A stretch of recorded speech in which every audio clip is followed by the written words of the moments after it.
প্রিয় চাকরি প্রত্যাশীগণ, আমরা এখন বাংলাদেশ কম্পিউটার কাউন্সিলের সহকারী ম্যানেজার পদের লিখিত গণিত প্রশ্নের সমাধান। আমাদের প্রথম প্রশ্নটি হচ্ছে 1 নম্বর প্রশ্ন। এখানে বলা আছে একটি পরীক্ষায় 20% নম্বর পাওয়া একজন শিক্ষার্থী 30 নম্বরের জন্য ফেল করেছে। আরেকজন শিক্ষার্থী 30% নম্বর পেয়ে 10 নম্বরের জন্য ফেল করেছে। পরীক্ষায় মোট নম্বর ও পাস নম্বর কত? তাহলে আমরা ধরি যে পরীক্ষায় আমাদের হচ্ছে মোট নম্বর হচ্ছে 100। পরীক্ষায় মোট নম্বর ধরলাম হচ্ছে আমরা 100x। তো এখন হচ্ছে আমরা একটু শর্ত মতে লিখতে পারি। এখানে বলা আছে যে 20% নম্বর পাওয়া একজন শিক্ষার্থী 30 নম্বরের জন্য ফেল করেছে। তাহলে এই 100x কে এর হচ্ছে আমরা 20% ধরবো, 20/100, আর 30 মার্ক হচ্ছে যোগ করব। তাহলে তার হচ্ছে টোটাল 5 নম্বরটা পাওয়া যাবে। আর এই পাশে হচ্ছে তার টোটাল হচ্ছে কত, 100x এর হচ্ছে 30%, তাহলে 30/100, আর সে টোটাল মার্ক পাবে কত, 10। তাহলে এটা হচ্ছে 30% নাম্বার পাওয়ার পরেও তার হচ্ছে 10 নম্বর লাগবে পাস করতে। এখন হচ্ছে আমরা এটাকে কাটাকাটি করি। এখানে কাটাকাটি করলে আমাদের আসবে 20x প্লাস হচ্ছে 30। এখানে কাটাকাটি করলে আমাদের আসবে হচ্ছে 30x প্লাস আসবে 10। এখন আমরা এই 20x মাইনাস হচ্ছে 30x ইকুয়াল হচ্ছে 10 মাইনাস হচ্ছে 30, বা এখানে আমরা লিখতে পারি মাইনাস 10x ইকুয়াল হচ্ছে 20। সুতরাং x সমান হচ্ছে 2। তো x সমান যদি 2 হয় তাহলে আমাদের পরীক্ষায় মোট নম্বর হবে কত? আমরা ধরেছিলাম হচ্ছে 100x। সুতরাং পরীক্ষায় মোট নম্বর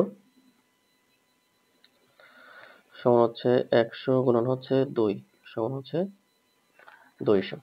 এখন 5 নম্বর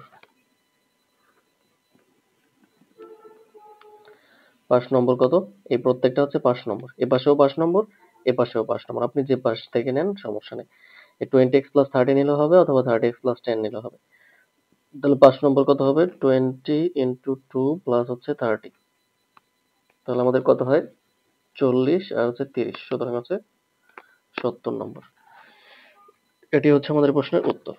আমাদের প্রশ্ন নম্বর হচ্ছে 2 নম্বর প্রশ্নে বলা আছে বনভোজনে যাওয়ার জন্য 2400 টাকায় বাস ভাড়া করা হলো এবং প্রত্যেক যাত্রী সমান সংখ্যক ভাড়া বহন করবে ঠিক করা হলো। 10 জন যাত্রী না আসায় 8 টাকা ভাড়া বৃদ্ধি পেল।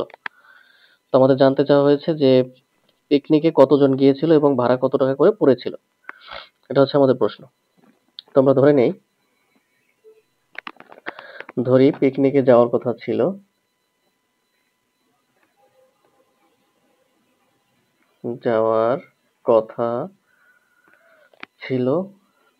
x জনের। ওকে, এটা হচ্ছে আমাদের পিকনিকে যাওয়ার কথা ছিল। তাহলে এখন আমরা শর্ত মতে যদি লিখি তাতে প্রত্যেকের ভাড়া হচ্ছে মানে সমান সংখ্যক ভাড়া পড়বে। তাহলে এই যে 2400 টাকা ভাড়া পড়বে যদি সবাই, মানে x জন হচ্ছে যাওয়ার কথা যদি সবাই যায়। আচ্ছা, এখন কথা হচ্ছে যে কিছুক্ষণ পর দেখা গেল যে 8 জন যাত্রী যাবে না, সরি 10 জন যাত্রী যাবে না। তাহলে এখন যাত্রী যাবে হচ্ছে কতজন? যাত্রী যাবে এই যে x থেকে আমাদের বাদ যাবে হচ্ছে 10 জন। তো এক্ষেত্রে আমাদের ভাড়া বৃদ্ধি পাবে কত? আগে এই কয় টাকা ভাড়া লাগতো, এখন ভাড়া লাগবে এই কয় টাকা। মানে কি ভাড়া কি এখন বেশি লাগবে? কারণ 10 জন যাত্রী হচ্ছে যাবে না, আমরা x থেকে 10 বাদ দিলাম। এখন ভাড়া হচ্ছে 8 টাকা করে বৃদ্ধি পাবে।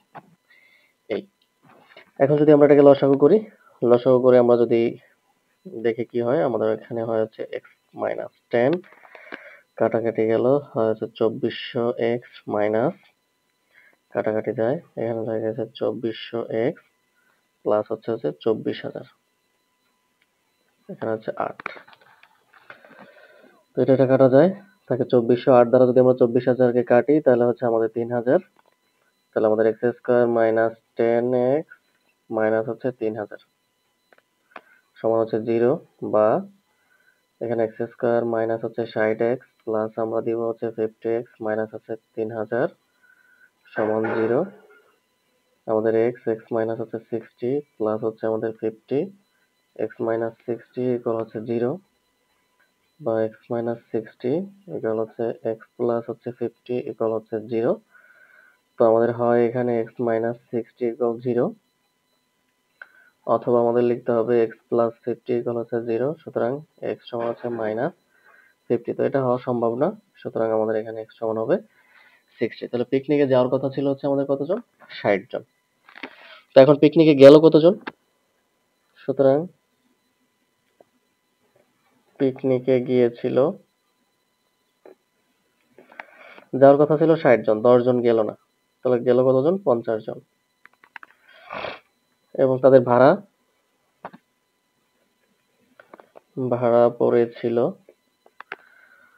টোটাল ভাড়া কত? 2400 টাকা ভাড়া। এখন আমাদের পিকনিকে গেল কতজন? 50 জন, তাহলে আমাদের 48 টাকা করে ভাড়া পড়লো।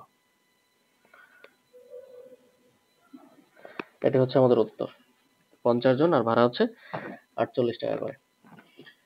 আমাদের পরবর্তী প্রশ্ন হচ্ছে 3 নম্বর প্রশ্নে বলা আছে রহিম ও করিমের আয়ের অনুপাত হচ্ছে 3:4, তাদের ব্যয়ের অনুপাত হচ্ছে 4:5। যদি করিমের সঞ্চয় তার আয়ের 1/4 হয়, তাদের সঞ্চয়ের অনুপাত নির্ণয় করুন। তাদের টোটাল সঞ্চয়ের অনুপাতটা নির্ণয় করতে বলেছে। তাহলে আমরা এখানে দেখি আয়ের অনুপাত, আয় কার কার? একজন হচ্ছে রহিম আর একজন হচ্ছে করিম। তো আমাদের আয়ের অনুপাতটা কত হবে? একটা হচ্ছে 3:4, আর হচ্ছে আমাদের ব্যয়ের অনুপাত হচ্ছে রহিম ইস্টু হচ্ছে করিম। ব্যয়ের অনুপাতটা হচ্ছে 4:5। এখানে আমাদের একটা কথা বলা আছে যে রহিমের সঞ্চয় হচ্ছে 4/1, মানে সে যে কয় টাকা ইনকাম করবে তার 1/2 হচ্ছে সে সঞ্চয় করবে। আমরা সেই অনুসারে হচ্ছে এটা একটু সেট করে নেব। আমরা যদি উভয় অংশে এটাকে যদি আমরা 12 দ্বারা গুণ করি, এটাকে যদি আমরা 12 দ্বারা গুণ করি, 12 না সরি, এটাকে যদি আমরা 16 দ্বারা গুণ করি, তাহলে আমাদের হবে হচ্ছে 3 × 16 = 48, আর 4 হচ্ছে আমাদের 64। আর এটাকে যদি 9 দ্বারা গুণ করি, 4 নং 36 আর 5 নং হচ্ছে 45। এখন আপনারা একটা জিনিস খেয়াল করেন যে এই 48 থেকে যদি 36 আমাদের যায়, এই 48 থেকে যদি আমরা 36 বিয়োগ করি, আমাদের থাকবে হচ্ছে 12। তার মানে সে 48 এর 12 হচ্ছে সঞ্চয় করবে। দেখি আমাদের 1/4 হয় কিনা। এই যে 48 টাকা সে ইনকাম করলো, সে 12 টাকা হচ্ছে সঞ্চয় করলো। এখন 1/4, এটা হচ্ছে তার সঞ্চয়ের অনুপাত। তো আমাদের সঞ্চয়ের অনুপাতটা মিলে গেল। সুতরাং এখন আমরা লিখতে পারবো কি? তাদের সঞ্চয়ের অনুপাত। তাদের সঞ্চয়ের অনুপাত কত হবে? 48 বিয়োগ হচ্ছে 36, অনুপাত হচ্ছে 64 বিয়োগ হচ্ছে 45। তাহলে আমরা 48 থেকে 36 বিয়োগ করে থাকবে হচ্ছে 12, এখানে থাকবে হচ্ছে 9, 19। তো তাদের সঞ্চয়ের অনুপাতটা হচ্ছে 12:19। আমাদের পরবর্তী প্রশ্ন হচ্ছে, একটা সমাধান দেওয়া আছে যে 5 ইন্টু হচ্ছে 3m minus 9 into 3m minus 1, 3m minus 3m minus 1। তো এটাকে আমরা একটু সমাধান করার চেষ্টা করি। শুরুতে আমরা লিখতে পারবো হচ্ছে 5 3m। এখন এই 3 কে আমরা কি লিখতে পারি? a স্কয়ার লিখতে পারি, আর 3m মাইনাস 1 একটু ভেঙে লিখলাম। এখন হচ্ছে আমাদের 3m minus 3m into 3 minus 1। ওকে, তো আমরা এখন লিখতে পারি 5:3m মাইনাস হচ্ছে 3, 2 প্লাস m মাইনাস 1। এখানে হচ্ছে আমাদের 3m মাইনাস, এখানে হচ্ছে 3m ইন্টু 3 মাইনাস 1।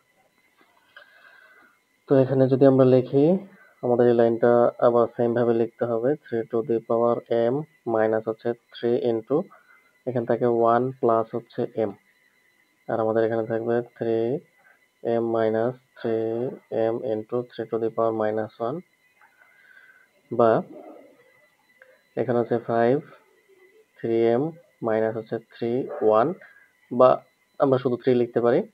এখানে হচ্ছে আমাদের 3 টু দি পাওয়ার m, এখানে হচ্ছে 3 to the power m minus 3 to the power m into হচ্ছে 3 মাইনাস 1। তো এখান থেকে আমরা 3m কমন নিব, আমাদের থাকে এখানে 5 মাইনাস 3, এখান থেকে আমরা 3m কমন নিব, আমাদের থাকবে 3 মাইনাস 1/3। আমাদের 3m কাটা যায়, উপরে থাকে হচ্ছে আমাদের কত? 2, আর এখানে আমাদের 3 3 9, আমাদের থাকে হচ্ছে সরি, এখানে হচ্ছে আমাদের 1। এটা যেহেতু একটা চলে গেছে, আমাদের এখানে থাকবে 1, তাহলে 2/3। তো এটা যদি আমাদের উপরে চলে যায়, এটা চলে আসবে নিচে, কাটাকাটি গেলে আমাদের অ্যান্সার হচ্ছে 3। এই 3 হচ্ছে আমাদের অ্যান্সার।